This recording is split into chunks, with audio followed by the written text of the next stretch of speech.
अस्सलामुअलैकुम जी। तो उम्मीद आप सब खैरियत से होंगे, खुश होंगे। तो वीडियो जो भी बनाई जाती है उसका मकसद तो यही होता है कि भाइयों का जो भी डाउट है या भाई जिस सिचुएशन में भी हैं, अगर किसी हवाले से भी शकूक व शुबहात का शिकार हैं तो उनके जो शकूक व शुबहात हैं वो ज़रा दूर किए जा सकें। लेकिन बाज़ भाई जो होते हैं वो ऐसी कंडीशन या ऐसी फ़ेज़ में होते हैं कि वो वीडियो देखकर परेशान हो जाते हैं, बल्कि कन्फ्यूज़ भी हो जाते हैं कि ये जो बात की जा रही है ये हमारे हालात के मुताबिक मुआफ़क़त नहीं रखती, तो अब हम क्या करें। कल मैंने एक वीडियो बनाई जिसमें मैंने दुबई VFS या अबू धाबी, बात तो एक ही है, कि उनकी मेल के बारे में आपको बताया कि वो अपनी मेल में ये अब बात कह रहे हैं। उनकी मेल क्या थी मैं आपको पढ़ के बता देता हूँ। It is also required to have the UAE residence visa valid until the departure और ट्रैवल डेट। यानी जो भी बंदा अप्लाई करेगा उसके पास वैलिड वीज़ा होना चाहिए अनटिल, जब वो मुल्क छोड़ेगा, मुल्क छोड़ने तक उसके पास वैलिड वीज़ा होना चाहिए। अब कई भाई कह रहे हैं कि हमारा वीज़ा जो है जब हम अप्लाई करेंगे उससे 1 दिन पहले, 2 दिन पहले, 5 दिन पहले या बाद में ख़त्म हो रहा है, तो अब हम क्या करें। अब वीज़ा लगने में भी 5 से 10 दिन का टाइम है, उसके बाद 1-2 दिन मज़ीद जो है फ़्लाइट का टाइम है, तो हम इस सिचुएशन में क्या करें। देखें, मैं UAE के कानून के बारे में ज़्यादा नहीं जानता, मैं ऐसे ही अपनी कोई भाषण झाड़ूँ वो बात गलत हो जाएगी। मैं आपको सऊदी कानून के ज़रिए आपको समझाने की कोशिश करता हूँ। बिलफ़र्ज़ एक बंदे का वो सऊदी अरब में रह रहा है, उसका इकामा ख़त्म हो रहा है 1 अक्टूबर को।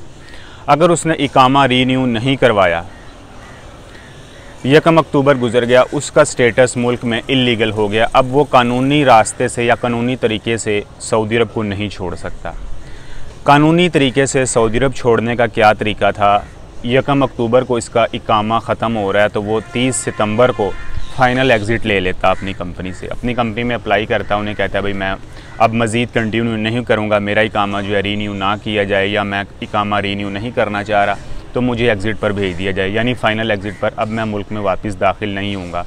या दूसरी सूरत होती है कि वो 30 सितंबर को इकामा रीन्यू करवा ले। अगर वो इकामा रीन्यू नहीं करवाता, 1 अक्टूबर गुजर जाती है, तो फिर उसका इकामा तो रीन्यू हो सकता है, पेनल्टी लगती है 1000 रियाल, 500 रियाल। फर्स्ट हो तो पहला हो केस तो 500 रियाल होता है, दूसरा हो तो फिर 1000 हो जाता है।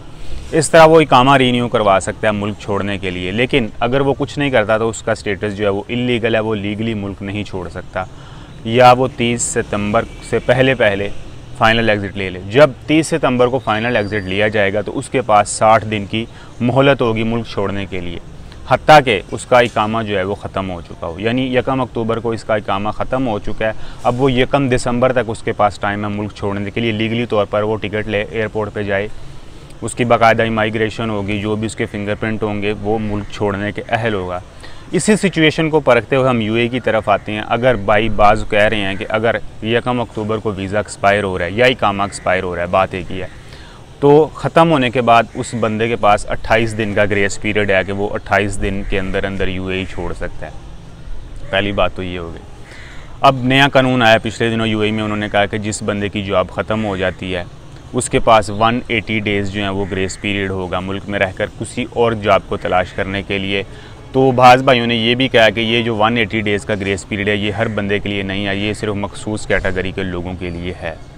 वापस आते हैं माल्टा VFS की तरफ। देखें, अब जो भी बंदा ये बात कह रहा है कि मेरा वीज़ा जो है इस तारीख को एक्सपायर हो रहा है, मैं इस तारीख को अप्लाई कर रहा हूँ, अब हर बंदे का जो है वो फ़ेज़ मुख्तलिफ होता है, हालात मुख्तलिफ होते हैं। कई भाई ऐसे हैं जितनी देर वो वीज़ा कैंसिल नहीं करवाएंगे उन्हें पासपोर्ट वापस नहीं मिलेगा। पहली बात तो ये हो गई। दूसरी बात यह है, जितनी देर वो वीज़ा कैंसिल नहीं करवाएंगे, कई भाई बाज़ ऐसे हैं जिनको ड्यूज़ नहीं मिलेंगे कंपनी, या कंपनी से उन्होंने जो भी वाजिबात लेने वाले हैं वो नहीं मिलेंगे, या बाज़ भाई ऐसे हैं जिन्हें ग्रेजुएटी नहीं मिलेगी जितनी देर वो कैंसिल नहीं करवाएंगे। अब आप एक मुल्क में वर्क वीज़ा पर रहते हुए कोई किसी और मुल्क में वर्क वीज़ा पर जा रहे हैं, अब आपकी कंपनी भी वहाँ पर बैठी है, अगर उसके पास आपका एग्रीमेंट 1 साल का है, 2 साल का एग्रीमेंट भी पूरा नहीं हुआ, तो वो आपको कैसे लीगली इजाज़त देगी कि आप मुल्क छोड़ सकते हैं। हत्ता के पासपोर्ट आपके पास है, आप कंपनी को बगैर बताए रफू चक्कर हो गए, बिलफर्ज आपने वर्क वीज़ा ले लिया माल्टा का, आप UAE से माल्टा चले गए, कंपनी को पता ही नहीं है। कंपनी को ये है कि वो होम कंट्री गया छुट्टी मनाने, लेकिन आप तो वर्क वीज़ा पर किसी और कंट्री में जा चुके हैं। अब कंपनी को तो इस बारे में कोई इल्म नहीं है या कोई इन्फॉर्मेशन नहीं है कि ये हमारा एम्प्लॉय किधर है। बाज़ भाई ये कह रहे हैं कि अगर ख़त्म हो जाए हमारा जो वीज़ा है तो उसके बाद हमारे पास 28 दिन का टाइम पीरियड है। अगर हम 28 दिन में वीज़ा कैंसिल नहीं करवाते या ख़त्म होने से पहले कैंसिल नहीं करवाते तो फिर हमें ब्लैक लिस्ट कर दिया जाएगा, हम UAE वापस नहीं आ सकते। ये सिचुएशन बड़ी, वो क्या कहते हैं, आमिर लियाकत वाली सिचुएशन है कि बड़ी गंभीर सूरत हाल है। VFS की मेल पढ़कर भी यही अंदाज़ा लगाया जा सकता है कि वो ग्रेस पीरियड को भी शामिल कर रहे हैं, क्योंकि ग्रेस पीरियड जो भी वीज़ा ख़त्म होने के बाद आपको दिया जाता है, बिलफर्ज हम 28 दिन ही मानकर चलते हैं, 28 दिन आपको मिल गए मुल्क छोड़ने के लिए, तो वो तो बिल्कुल लीगल है, वो तो गैर कानूनी काम तो आप नहीं कर रहे, वो तो हुकूमत की तरफ से आपको ग्रेस पीरियड दिया गया कि आप इतने अरसे में मुल्क छोड़ सकते हैं। हाँ, 28 दिन गुजर गए, आपने कुछ भी नहीं किया, ना आपने कैंसिल करवाया, ना आपने रीन्यू करवाया, फिर आपका स्टेटस जो है वो इलीगल है। अगर सऊदी अरब की बात करें तो फिर आप मुल्क नहीं छोड़ सकते लीगली, फिर आपको या तो जेल के रास्ते वापस आना पड़ेगा, तो या अपना एग्ज़िट जो है वो कटवा कर, कैंसिल करवा कर, उसका जुर्माना पे करके इकामा रीन्यू करना पड़ेगा, फिर आप आ सकते हैं लीगली, नहीं तो आपका स्टेटस इलीगल है, जहाँ मर्ज़ी आपको पुलिस पकड़ सकती है।